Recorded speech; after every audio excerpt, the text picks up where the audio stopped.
What's up, guys? It's the Drywall Tech here out of Gold Canyon, Arizona. Today, we got two patches going on. I want to show you how you can do them in 1 hour, make $300, and move on your way. Let's go check it out.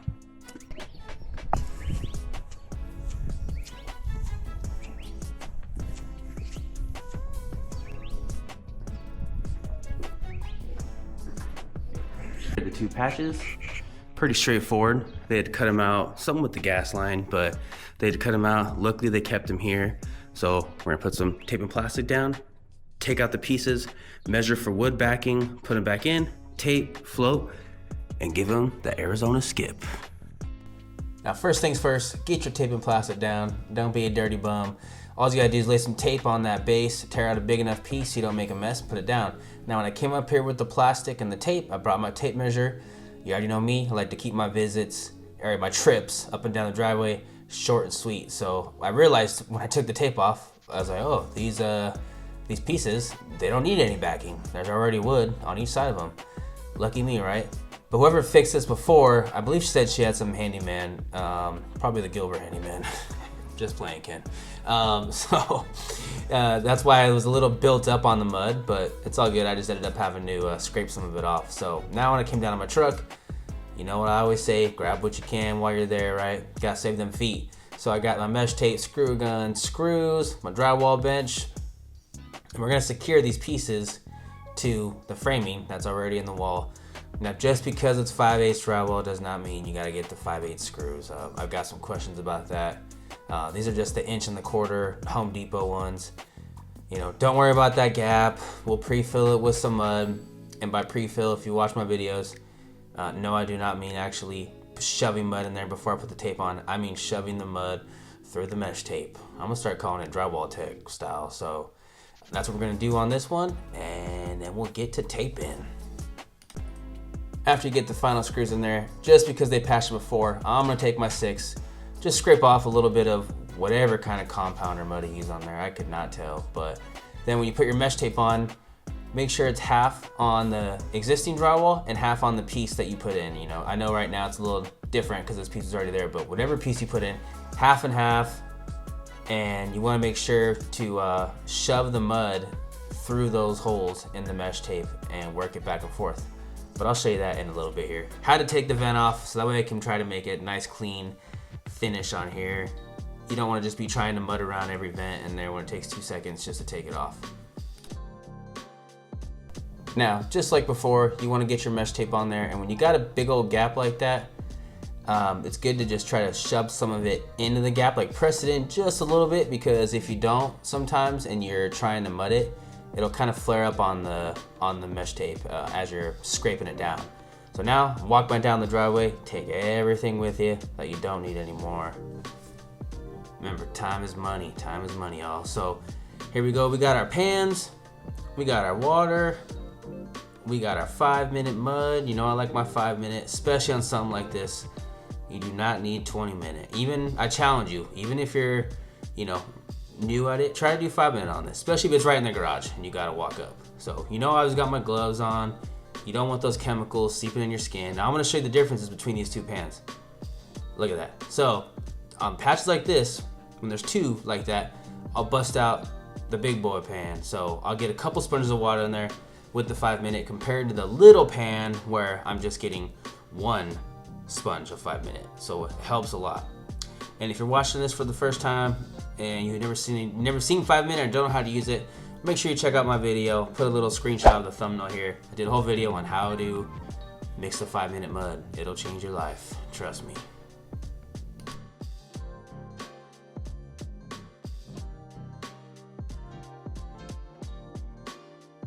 So now we're back at the patches. Got my 12-inch knife. You want to shove that mud in there first. Shove it in the gaps first, and then you're going to follow your first roundabout with your first coat of mud. Follow the mesh tape and which direction you put it on first. If you try to go opposite direction, it is going to flare it up. You're going to be dealing with a big old mess, and you're going to say, ah, damn it, why did I listen to the Drywall Tech on this? You know, I should have been using the damn fiber fuse. The kicker is you're going to use the fiber fuse on this with that gap. I guarantee if you don't know what you're doing, you're gonna leave a big old hump in it from the mud, because it's pretty hard to squish out the 5 minute out of that gap. So same thing up top, putting it in there first and then moving it back and forth, back and forth. It'll work its way through, trust me. Don't stress about it. And what you're trying to do in this first coat, I wasn't trying to get both of them just in one pass, but it didn't work out.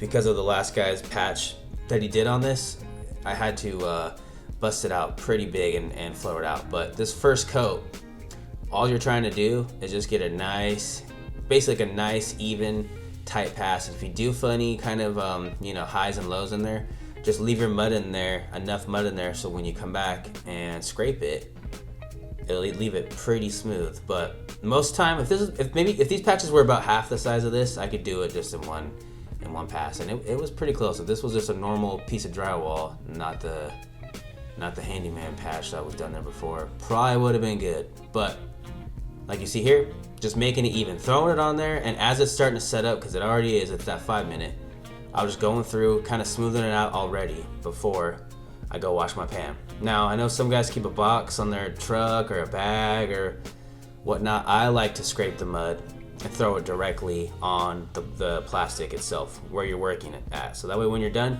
you just roll it up and you get on out of there. If you got like a box of mud or a trash bag full of mud chunks and you're scraping it by your truck, it's gonna fall over the ground. It's gonna be a big old mess. You definitely don't want that. Speaking of mess, I know my truck's a mess. Save your comments. It's been super busy. I know I would say that, but it's true. If you ever see me with a really clean truck, I just don't have time. It's just because I had time to organize it.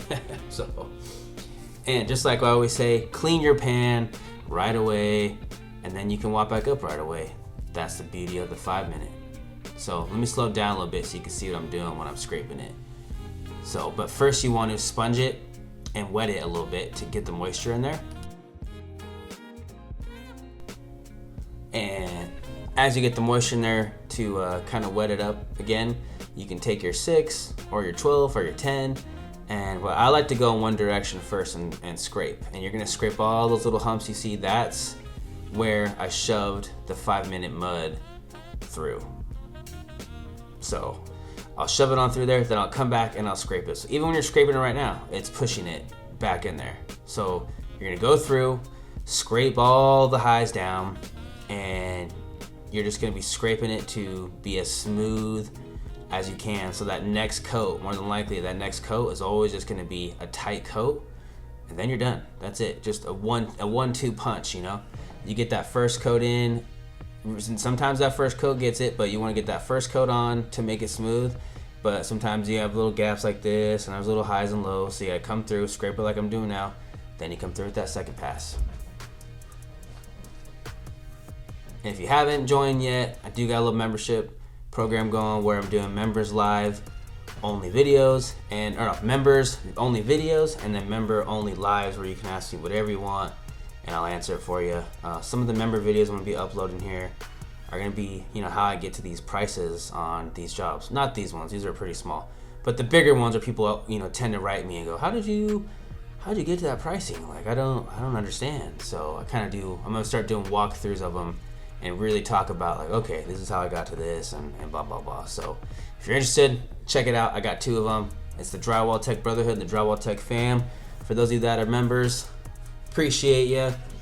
It's awesome. I love going on those live calls. Thinking about just making it Wednesdays only, but we'll see. So now we did that. Now we're gonna go back and we're gonna do another pan of 5 minute. Now this one doesn't have to be as big, because remember, you're really just probably gonna be doing just a second tight pass. So, but still like to use the bigger pan on it. So let's get that mixed up.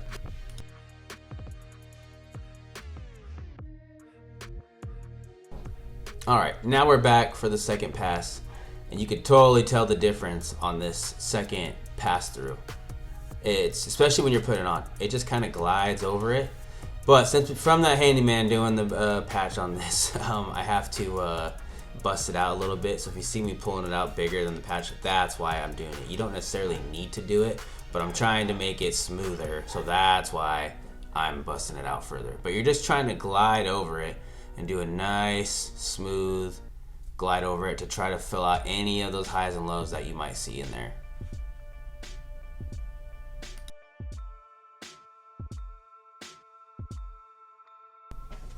And shoot, if you made it this far in the video, you might as well follow me on my other socials. I'm the Drywall Tech everywhere. So the Drywall Tech on TikTok, Drywall Tech on Instagram.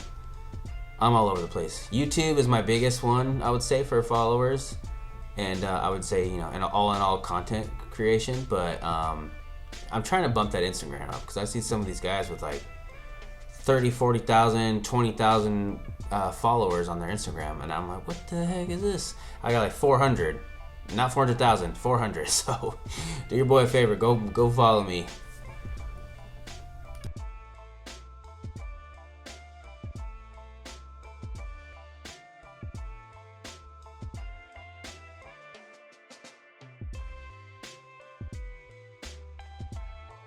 Now, if you're watching it, you're really just seeing, you know, how I'm trying to lay all this out to make it as smooth as possible and as even as possible, like the patch width.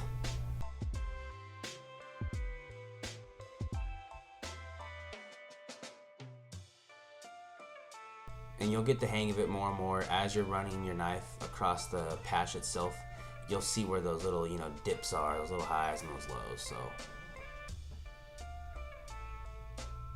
And now, like you see me do in another video, I figured might as well connect these two patches. What was another 10, 12 inches in between them. Just skim it out super quick with the mud so I could skip it all together. It'll just look a lot better, produce a lot better product.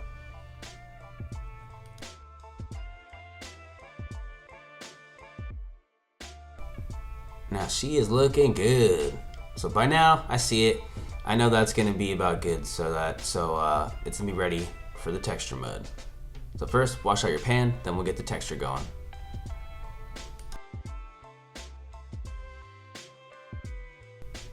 Now, if you're a fan of the channel and you've seen my videos, you guessed it, this is a soquete in here. This is the mud I like to use for almost all the textures, but I definitely like using it for skip. I would say on the knockdown texture, it might not be my favorite, but I still make it work. It just kind of sets up a little quicker, which is kind of nice. Then you just spray it and then you knock it down. But we got the soquete, it's already mixed up. That's how I leave my texture mud mixed in the bucket. You can leave it in there for a long time. So I got a buddy that says his molds up or it gets all nasty in his mud. I don't know what he's doing or what he has in his mud, but I leave mine in there for months at a time without touching it sometimes. So just like before in the first coat, get that sponge, wet it up, sponge all your edges, right?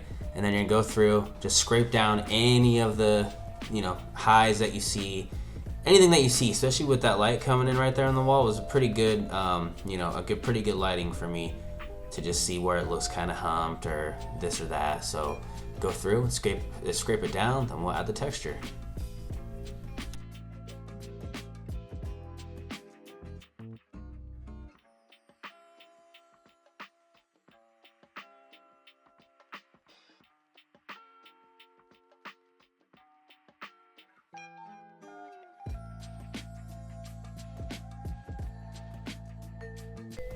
Now, a little trick when you are scraping down a patch like this and you think it might be a little uneven, take your 10 or your 6, or take your 10 or your 12 and then go down and then scrape it down, you know?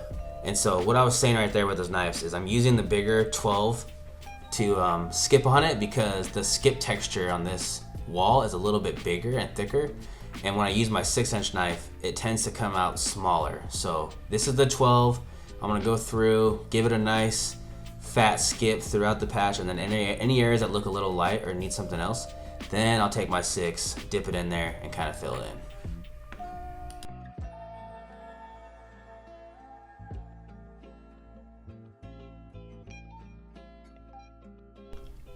When you're skipping it, make sure you just dip your knife barely in the mud to get a nice even layer of it on like the end of your knife.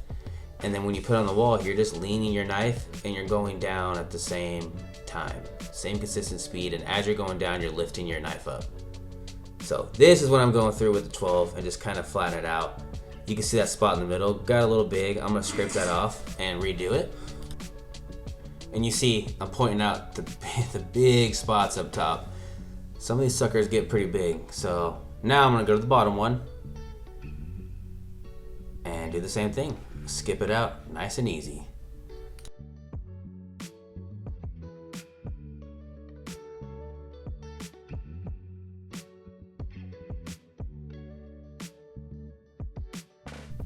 This is definitely what I call the dirty Arizona skip, because a lot of the newer builds, they're so consistent. The guys that do it, so perfect and even. This one was all fat and different all over the place. So make sure you pick up your mess. This one actually turned into me. She came out and asked if I wanted to paint it.